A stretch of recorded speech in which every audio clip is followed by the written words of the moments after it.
What's good, YouTube? Y'all ought to know it's your boy. Them boys crazy. Y'all ought to know it's your boy Royce Robert in this motherfucker, man. I already know what's going on. My nose boy Cam Fish and time you see that face, you know it's time for another reaction. Man, this is what I heard the fastest rise and fall in podcast history. Hey, Man, hold up. that's why I always say, bro, I'm being real. I'd rather be a slow roller, than an overnight sensation. Have longevity, yes sir.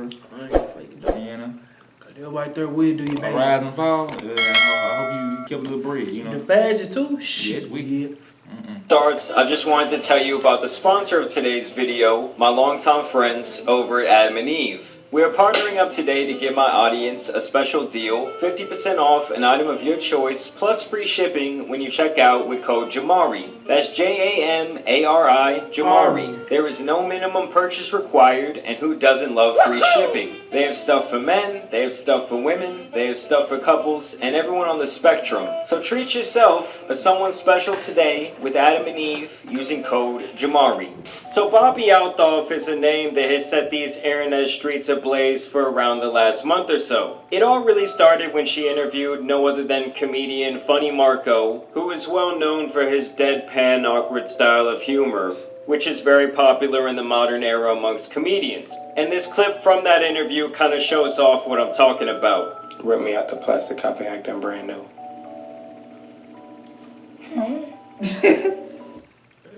Hold on. I know she had some narcos like that. Damn. Copy acting brand new. She got some of them things. Rip me out the plastic copy acting brand new. Damn, Bobby, hold up. Shit. Little Bobby. Kills 99.9% of germs without a smell that kills the vibe. Now, is You know what it is? Is it Nicki Minaj? So as you guys can see, there's not really much to it. It's just like an hour of this back and forth awkward banter. But like I said, this type of thing is very popular. I don't find it to be very funny, but a couple of these clips went absolutely viral. And after this, we would soon see her get the attention of Tyga, Drake, Lil Yachty, Mark Cuban, and all the... Before that was in the bag, ain't it?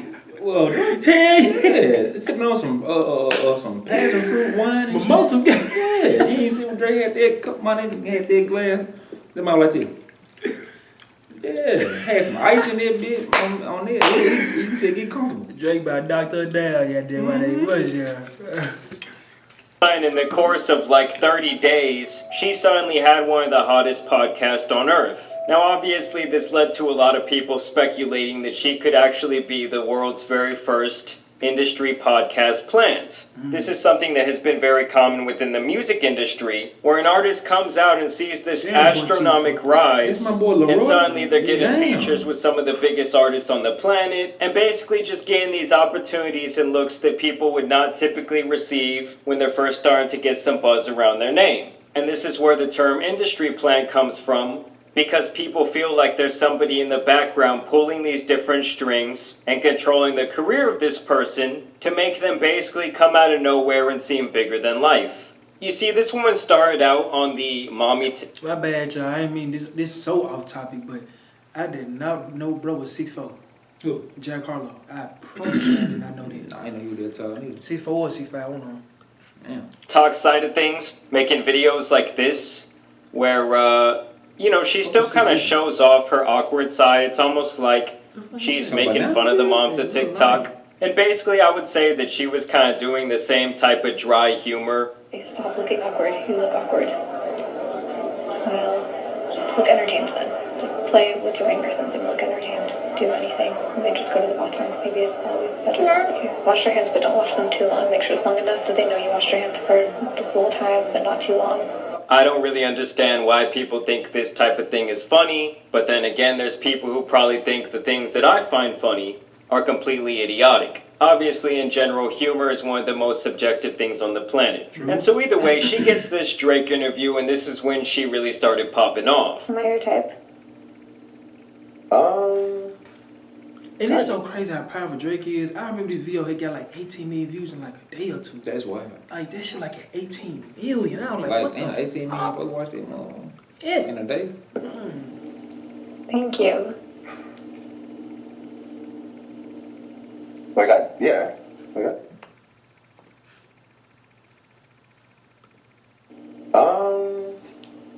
I do it. Thank you. I hate that little shit. Yeah, I did. I do it. I do it. I asked him your type, and you said I do it. It's not funny. And so it's basically just an hour of this awkward situation. And obviously this is where the industry plant speculation began, as people wondered, how is this girl, who's only on her second podcast episode ever, get Drake as a guest? We know by now that Drake does not like to do interviews. Any statement that comes out from him at this point is very controlled. When it comes to these type of things, he gets the final edit. They're filming on his cameras, he has the memory cards, and basically he just has a stranglehold over the content. I guess what I'm trying to say is this man would not just do an interview with anyone, and so for him to choose her of all people to do this interview with, people found that to be very fishy. You know, it'd be one thing if she was like a DJ Academics, who by the time he started his podcast Off the Record, was already notorious for his work on Complex. Obviously, his YouTube channel had millions of subscribers and billions of views. He had already built this large fan base for himself, so it's not the craziest thing when he comes out with his podcast and gets some big-time guest. Whereas her, on the other hand, just comes out of left field out of mommy TikTok, and all of a sudden, within a month's time, she has one of the hottest podcasts on the planet. And this is actually her side of the story when it comes to how she got Drake to do this interview. Drake liked one of the videos I had uploaded, and he followed me. I didn't realize it at first. Marco called me, and he was like, Bobby, look who just followed you. So I filtered it to verified only people, and I was like, oh my god, like why would he follow me? He's like, he liked the video, and I was like, okay, I'm gonna shoot my shot to Drake. I don't know how this. I thought the chance of him replying was like a 1%, and the chance of him saying yes was like 0.000. I was like, there's no way. So I was like, come on my podcast. I said, when are you going to come on my podcast? And he just was. He said, game yeah, right away. he was ready to do it. I flew out there I think 3 days later. Wow. And then.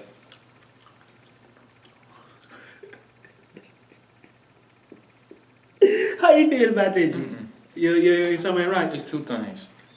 Either what she said is a lie, or what she said is the truth. But it's still one of them things where it was still forced, if that makes sense. Like, if he really did like the video, added her, she DM'd him, and he responded and said, yeah, sure. Bro, let's keep this shit 100. Bro, he didn't have a choice. Then, like that man said, bro, Drake don't do interviews. That's what I'm saying. So, at all. for him to really like your stuff, first of all, I'm just being real. You came out of nowhere, man. I'm just being 100. He liked your shit. Off one interview. And he added you? Because she was the second interview that he did. Then you DM him and he responded right off the rip. I'm like, come on, dude. So basically, that was her second interview she ever did. He followed her. He liked her stuff. Then she went on to just slide and said, we ain't gonna be on there. He said basically. She said she didn't know. And from Marco had to tell her. Yeah. Then on top of it, they was in the bed. Yeah. You know, drinking a passion fruit wine and shit. Don't forget about that. Hey, shout out. You hear me? You're off the races now. You can kind of get anybody you want. Yeah. So one thing. Obviously, people felt like this story was a whole lot of cap, and that there must have been someone behind the scenes that made this all happen. Here she goes into more detail about the Drake interview. But Drake gave me the social clips that I could use. And then he was like, which one are you going to pick? I was like, I'll do this one. He's like, okay, let's just tease it. And obviously I'm going to trust him because my initial thing was I was just going to upload the video to YouTube. I had always been doing. I had no strategy. I was on my own. I wasn't even sure how to upload to Apple at all. I didn't know anything. I was I don't know how to even make this a real podcast.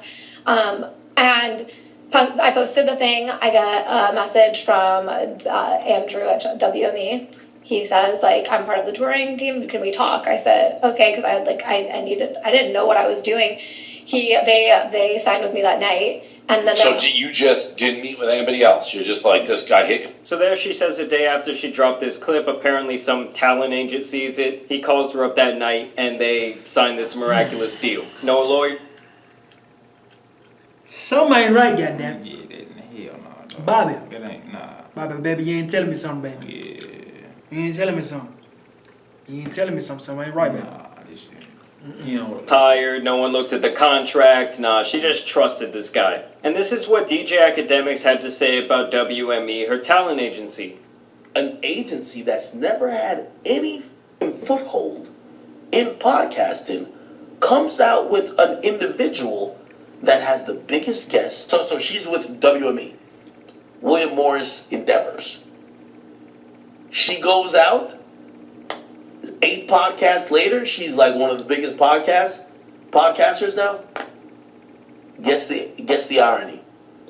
Everybody, including her big guests, including the biggest guest, Drake, guess who they're signed to?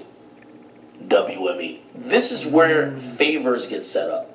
I'm pretty sure somebody at WME started pulling the strings to set all this in motion. So that's how DJ Academics feels. He's obviously very connected within the industry and has a very good understanding of the back end when it comes to all things entertainment in both the traditional sense and in this online era. would you date someone that looks like me? Because there's just a person What does that mean? that looks exactly like me. They have a twin. Maybe. If I had a twin, Maybe. would you date If she them? was like cool and like, you know. No, she's exactly like me. If I like connected with her, you know. She's exactly like me. I don't know like how you are though. I've never really been around you, so you know. Yeah, I'm exactly like this. All the time. All the time. Is it... Bro, I'm talking about them man, like, Here's something. I don't know what the fuck I mean, I don't know you, money. And in this hut, $7. Is it kind of strange to anyone else that this woman who is married with children is What? constantly asking during Yeah. these interviews with these You know rappers? that? Hell no. Yeah.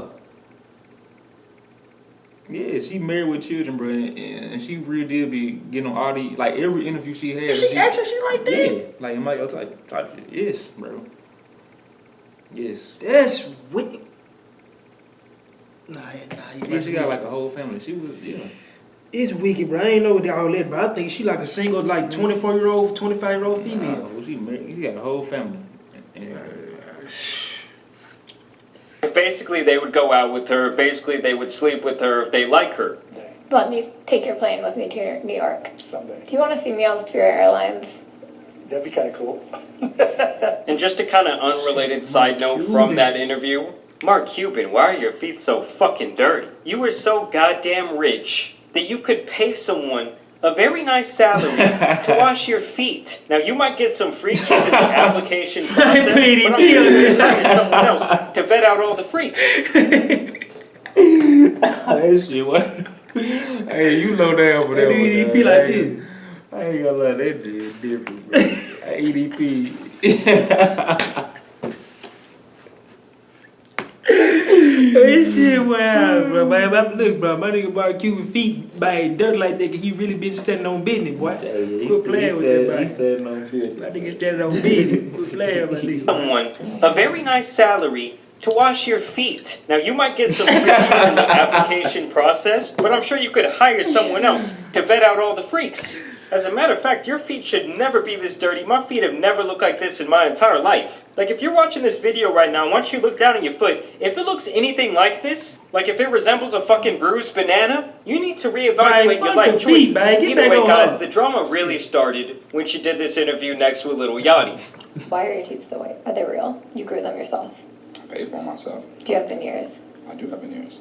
That's why they're so white. His veneers Pretty smart. How much? 90,000. Damn. $90,000? Them bitches better be perfect. I think they're worth it. Because I went to Young Thug's dentist. He had the best veneers Who's I've ever that? seen. Yeah, and I ain't gonna lie, that is one thing. I always say, Lil Yachty veneers are so Perfect. bro, you would not think they veneers. Then he put grills on top of his Yeah, veneers. so I'm like, saying, I always had to get that. This next level. Yeah. Whoever he's, Young Thug? Yeah, they know Young that. Thug. Yeah. see that shit 90,000. See, I'm just being real. I'm about to go The do only way, 20,000 the only- more. my I'm gonna just have to rock out with these regular smegglers, man. Bro, because I'm being real. If you don't pay real. a lot of money, bro, your veneer Bro, is the cool. only way I can read it, because I would want them just to be precise. I want them to be, like, pristine. They have to, but see, that's why I said I would have to have so much money to the point where I know for a fact I can get them and maintain them. And it depends on how big your teeth is. Yeah, because some people got bigger teeth than others. Some people got small teeth. Now, you got big teeth, they just have to say I'd be so scared to get them jumps, and then I just go flat rope one day, and it's just like, well, good while it lasted. You know what I'm saying? I hate when people say stuff like, I mean, you supposed to change me every 10 years. You supposed to get done. It's like, brother, it's cool, but what if I'm up $3 million this year, and then in 10 years, I ain't got I'm pretty sure he don't have to pay $90,000 every time. But I'm just being real. You got probably like 10, 15. Probably like 10, 20. I mean, you got, hey. It's still a lot of money. $10,000 to $20,000 still a lot of money to upkeep. But he jumps on point. Yeah. So she's profiting off this urban culture.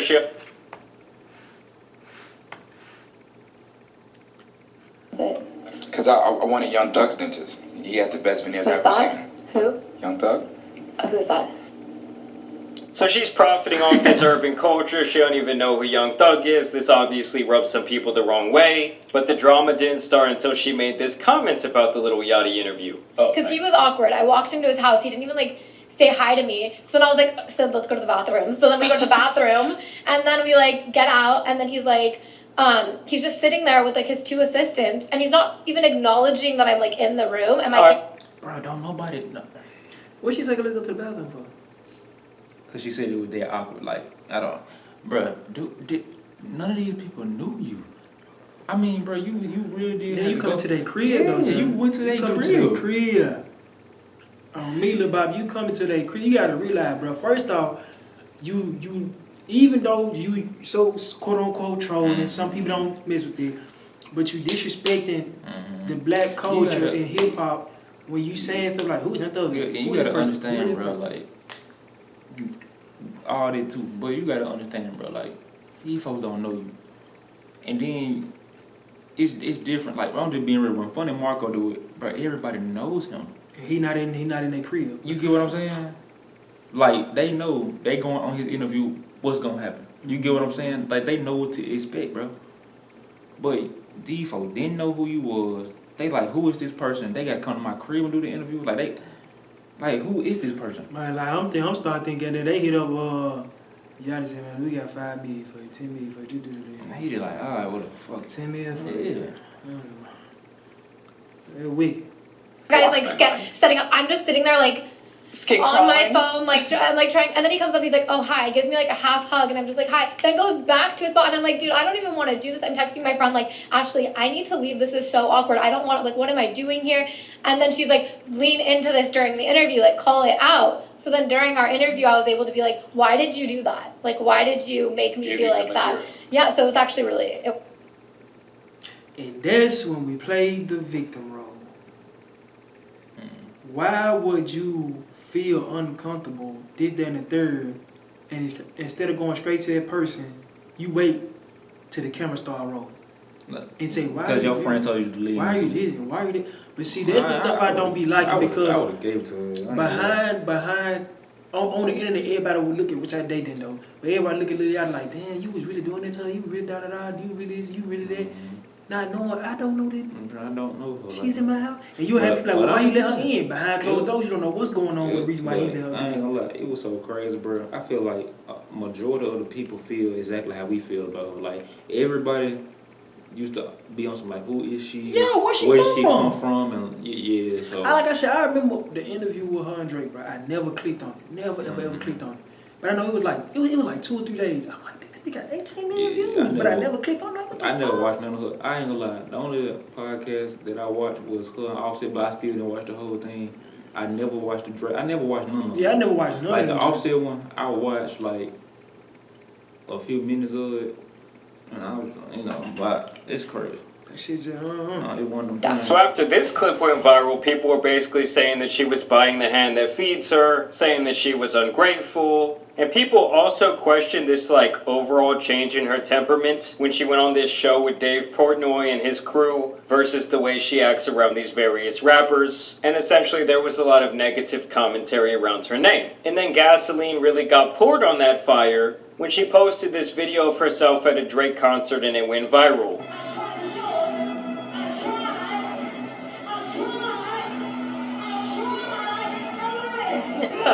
I mean, I won't lie to you guys, this video actually made me like her a little bit more. I love how Drake's in the background. I tried.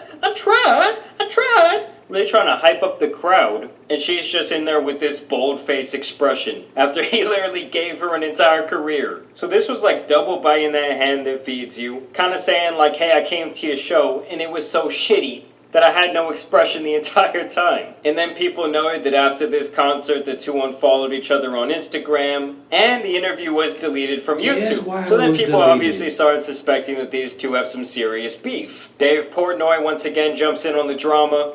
Sylvana's like, I heard that Bobby slept with Drake and is getting divorced, so I asked her. I DM. Now that's why I heard that all happened.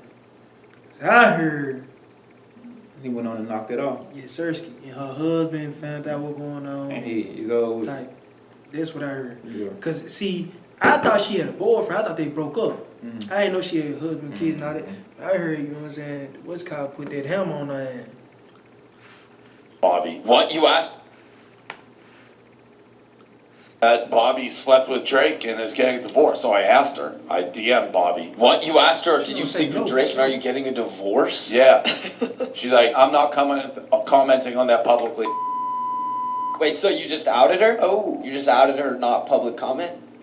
And so that was the rumor going around with that she smashed Drake backstage, and that she'll now be getting a divorce from her husband. Well, she responded to those claims via her Instagram story saying, I didn't even want to do this podcast, and she's talking about the podcast with Dave in the first place, and now so much negativity is coming from it. I'm going to leave it alone after this, but this is the uncensored DM between Dave and I. Here's this boy Dave getting the scoop saying, my girlfriend says you hooked up with Drake and got divorced. I am saying that is not true. And then she says, I'm not commenting publicly, but off the record, you're right, that is not true. And so at this point, we really don't know what the truth is surrounding this woman. We don't know necessarily what's real and what's fake when it comes to her whole story, her whole arc. She really likes to go with this idea that she's broke, that she's not making any sort of money off these podcasts, that everything has been organic up until this point, that she just was shooting her shot with Drake and he said yes. But as of right now, like if this ends up being her actual downfall, it has to be one of the biggest rises and falls that we've ever seen within the podcast space in this short amount of time. I mean, with podcasting in general, I feel like it's kind of a slow burn. It's not very often that you see someone come out with a podcast and it's just like a smash hit, even if said person is a celebrity or a big comedian or anything like that. But I want to know what you guys think about this situation and what you think about these industry plants in general, whether it be in music or just general entertainment. As always, I do want to thank you guys for watching today's video, dropping a like and subscribing. But as you guys know, it's been your boy, the Tan Superman, and some other industry plants out. I ain't gonna lie, still, even watching this video, bro, you broke down some good points. But it's still mysterious. But it's still like mysterious as hell. Like, what did she do? I mean, how did she get to this point? Like, who did she know this in Why was she chosen type shit? Why was she chosen, bro? Like I said, and then, like you said, it was a quick ride and because I'm just being real.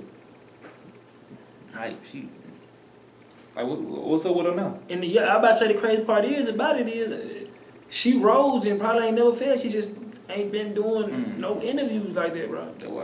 I be wondering what's the point of that though. Like what's the point of this saying we're gonna drop this in there and see what go on? What happen? I ain't gonna lie, bro. I'm being 100, bro. I think behind closed doors, the higher up people, like you said, they got the screens, do that, and they'll see somebody else doing something. Let's try this. People are liking it.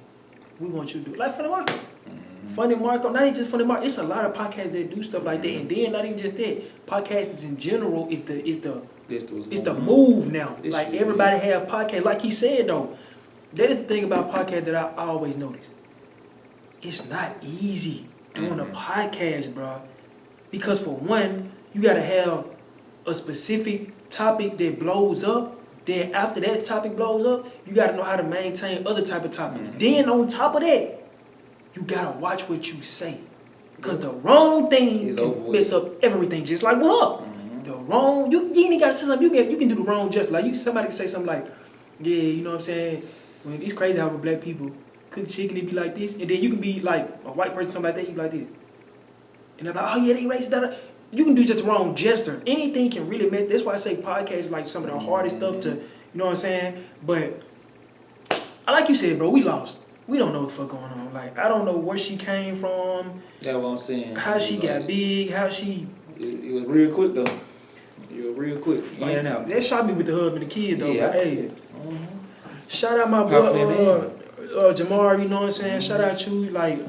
You be dropping them bangers, but if y'all like the video, give it a thumbs up. If y'all know what's going on, let us know. But it's your boy, the boy crazy. Yeah.